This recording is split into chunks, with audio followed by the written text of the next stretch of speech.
What's good, gamers? Throne and Liberty launched 2 weeks ago, and there's a lot of hidden progression systems. But don't worry, I'm here to help you stay in the loop so you don't get too far behind. One of the features that a lot of people don't seem to know too much about is this island of Saurodoma. So in this video, I'm going to go over the nighttime chests and how they can give you extra dungeon runs per day. Strap in and enjoy the video.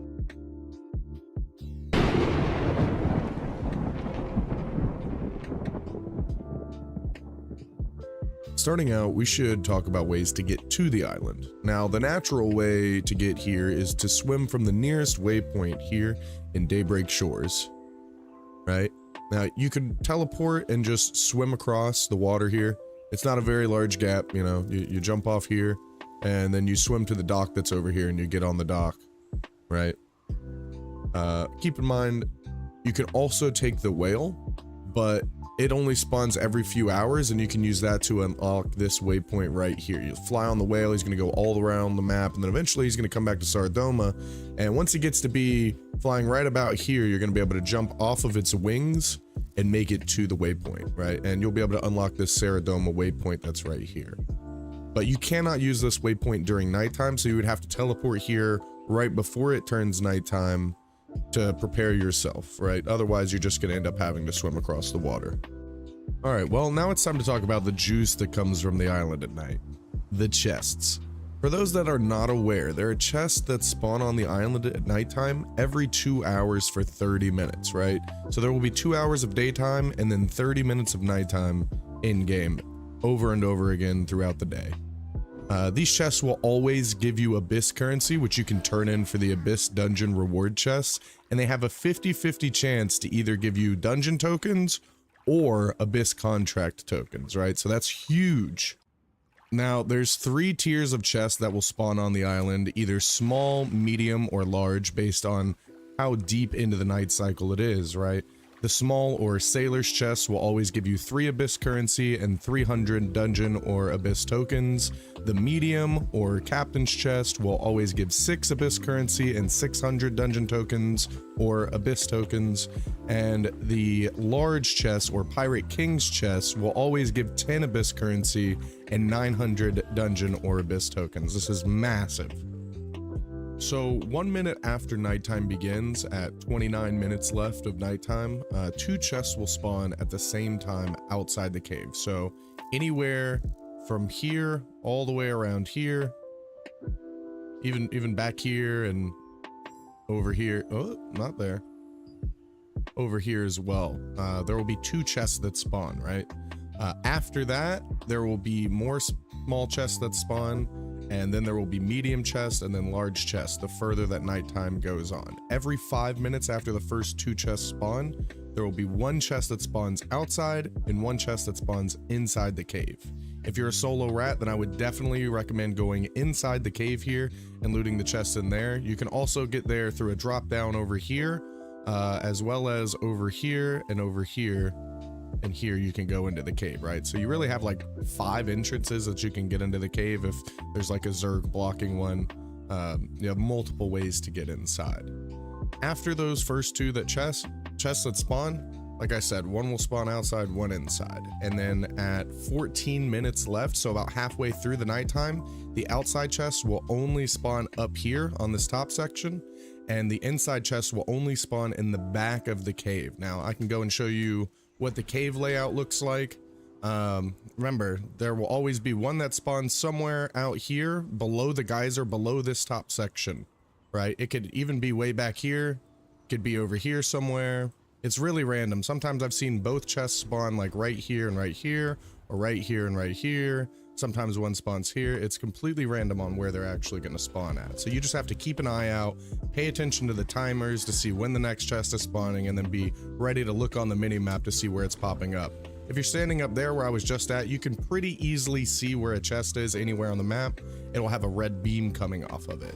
Now, if you're in this cave, obviously you can't see like past the cave walls, so you're just gonna have to run around.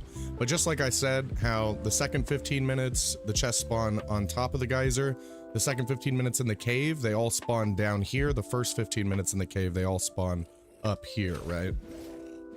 So what I like to do is after the first 2 chest spawns, I'll go into the cave because I'm alone on this character. This is a free-to-play West Coast alt. I don't have much gear on here, but I did gear myself up enough to where, you know, if somebody does jump on me and they're not very well geared, then I'll be able to take them, right? I'll be able to 1v1 them, and this can earn me the chest a lot of times. There's been so many times where I've 1v1'd, 1v2'd, 1v3'd to get these chests in the cave, and I highly recommend at least trading somewhat on your ult, not just for PvP, but if I go into my PvE setup right now, even though as you just saw my gear, I'm over 2300. So whenever I go on the dungeon board to try and find groups, I'll be able to join like the 2250 groups and the 2200, the 2300 groups. If I was in my PvP setup, I would lower my gear score. Okay, well, not lowered enough. Lower my gear score down to 2200, and I would not be able to get inside those 2300 groups, right? So you can get into so many more groups if you just go ahead and get your gear up just a little bit, right? Even if it's bad traits that you're leveling up, it doesn't matter. Every trait adds towards your stats, right? But anyways, at 24 minutes, so in 1 second, a chest is about to spawn. Boom, we can see it on the minimap. I like to hang out right around here inside the cave so that you can see this entire area if it spawns. And if it's not spawning here, then you just run over here, right? It takes 1 minute for the chests to become lootable after they spawn. So that gives you time to either A, kill some mobs, B, kill a player, or C, get to the area and find it before it's actually spawned. I try to invis past the nearby mobs so that the ones that saw me further back won't aggro to me while I'm grabbing the chest. You'll see I'm at 3,900 dungeon tokens. I will either get 300 of these or 300 of these. Oh, we got a bogey.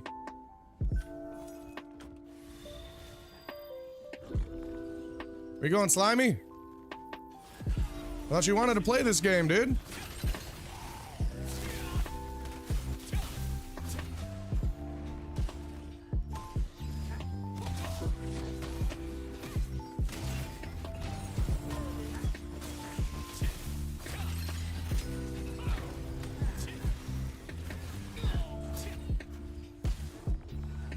My chests.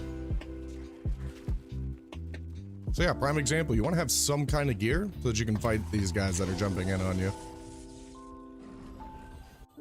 And real quick, as you can see, we got 300 dimensional contract tokens from that and 3 abyss currency because it was a small chest.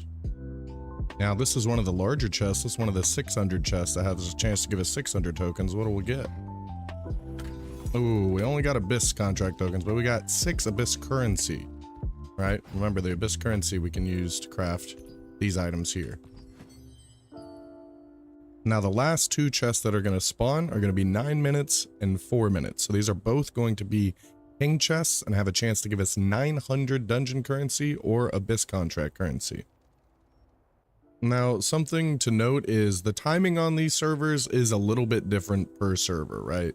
So where I say it spawns at 9 minutes, on some servers, it'll spawn actually up to 30 seconds before that or 30 seconds after that. So you have to pay attention. Sometimes it'll be at 10.5 minutes, or sorry, at 10 minutes. And sometimes it will be at like 8 minutes it will spawn. This normally doesn't happen. Normally it's only between about a 10-second differential, but I've noticed on different servers, the timing is different. So pay attention. You can always tell when the chest spawns. There will be a pop-up that happens. It's about to happen in a few seconds. Once we get closer to 9 minutes, there will be a pop-up that says the treasure chest has spawned. And that's when you know that you need to start running around and looking for it.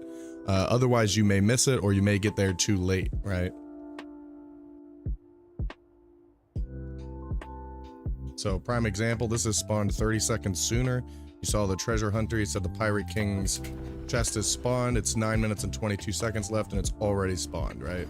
We're just gonna go ahead and head over there and then try and find a little safe zone real quick where we can de-aggro the mobs. You really don't want to have to kill the mobs. It leaves so much time for somebody to come up to the chest and loot it while you're there. I'll try and invis past these so I don't have to deal with those. Could have probably gone around the rock as well. We're gonna want to kill these 2 mobs, like, as soon as possible. 4 mobs. 4 mobs, okay. At least there's no sentries. The sentries are the worst ones. You can kite the melees around as much as you want, but the sentries are really annoying. because they have a ranged attack. We also have almost no ranged defenses right now. We're pretty much all melee evasion because this is an untraded character, right? So the sentries are bad news bears. As you can see, the chest is now lootable. Got here a couple seconds late, plus I had to kill the mobs. Not every chest is controlled by mobs, luckily. And some of them are pretty easy to rat.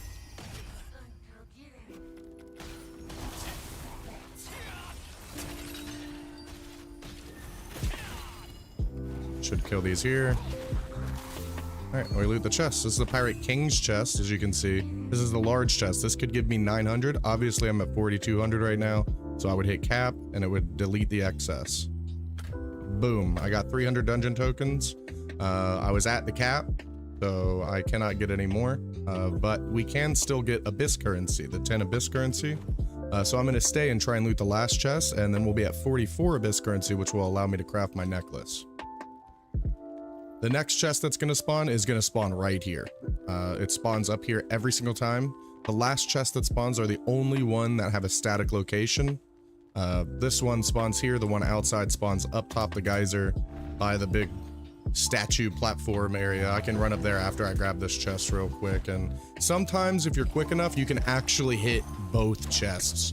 If nobody's competing for them, you can hit both large chests on your server, which is absolutely insane, honestly. That's 20 Abyss currency, a possible of 1,800 tokens, just from hitting a chest that spawns at the exact same time as another one. We're gonna de-aggro these mobs, and we're gonna wait for it to get a little bit closer. You don't want to kill the mobs too soon. You kind of want to wait until the chest spawns, or right before the chest spawns. Otherwise, the mobs will be respawning before you're actually able to loot the chest, and you have to kill them again. Sorry, I just had to kill somebody real quick. I was trying to take my chest, but we are clearing the mobs. The chest has just spawned. And we will loot the chest and see if we can get some Abyss currency. We always get Abyss currency, so it's guaranteed. But yeah, Slimy tried to come after me again real quick. R.I.P. Slimy, dude. Gone but not forgotten. 10 Abyss currency. We're not going to have enough time to run to the other chest in time, but I'll show you guys where it's at. Once you go up top, the last chest will spawn up here. This is above the geyser where you can take the geyser there. I just took it out of the cave real quick. There's another area you can pop out the cave right there. And the final chest will be here at the Cherubim altar that spawns outside. But chances of you getting both chests are very slim. I would suggest starting out up here and then going down inside like I did.